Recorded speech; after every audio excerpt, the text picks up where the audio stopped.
Thank you very much, Madam Speaker. I thank the gentleman for yielding, for his great leadership in bringing this important legislation to the floor, which is part of his leadership for the children and our America's working families in our country. And I also want to commend Congresswoman Jahana Hayes for her exceptional leadership on this regard, for talking about this issue, giving people hope that there is a solution, not only to correct the situation for now, to make sure it doesn't happen again. Thank you, Mr. Scott, for your leadership in so many ways. Madam Speaker, today the House is taking strong action to improve access to infant formula through the Women, Infant, and Children's Program, also known as WIC. This shortage has taken a especially dangerous toll on women and children from underserved communities, as about half of all infant formula sold nationwide is purchased as WIC benefits.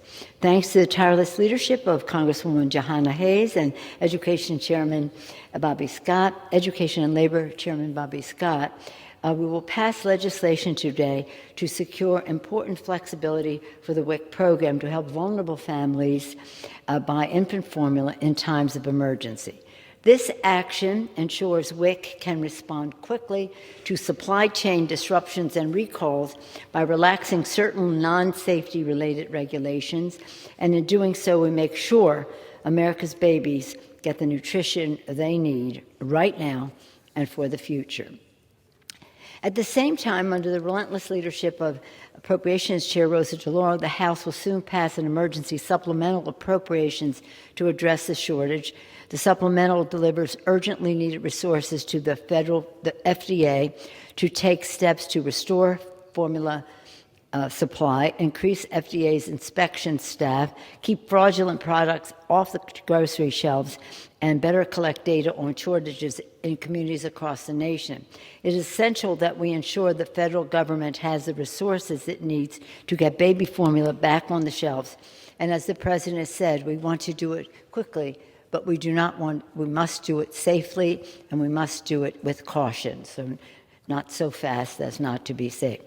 These two bills are strong steps, and Democrats will not relent in shining a bright light on this emergency. I'm hopeful that your legislation, Mr. Scott, Congresswoman Hayes, will be strongly bipartisan.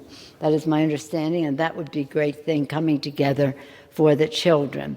Additionally, Congresswoman DeLauro is having hearings tomorrow in the Appropriations Committee on this subject. Mr. Chairman Frank Pelosi, Energy and Commerce, will be holding hearings next week to learn more. And Congresswoman, Madam Chair, Congresswoman Carolyn Maloney of the Committee on Oversight and Reform has launched an investigation into the shortage, requesting that the 4 major formula manufacturers detail the steps they are taking to address this emergency. Thank you, Madam Chair, for your leadership. When people ask me what are the 3 most important issues facing the Congress, I always say the same thing. Our children, our children, our children. Their health, their education, the economic security of their families, a clean, safe, gun violence-free environment in which they can thrive, and a world at peace in which they can reach their fulfillment. That is why ensuring our beautiful babies have the nutrition they need to grow up healthy and strong is an urgent moral imperative.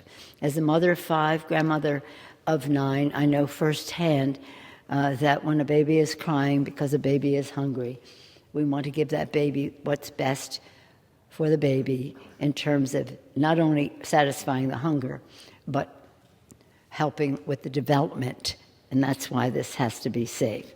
Together, these 2 bills are the latest manifestation of our For the Children agenda, protecting the health and baby. And I just want to say also that today the President invoked the Defense Production Act to address nationwide shortage of baby formula, and that's a good thing, and would also make available some military aircraft to bring formula that is safe from other places to our country to get that formula in the shelves, in the homes, for the babies as soon as possible.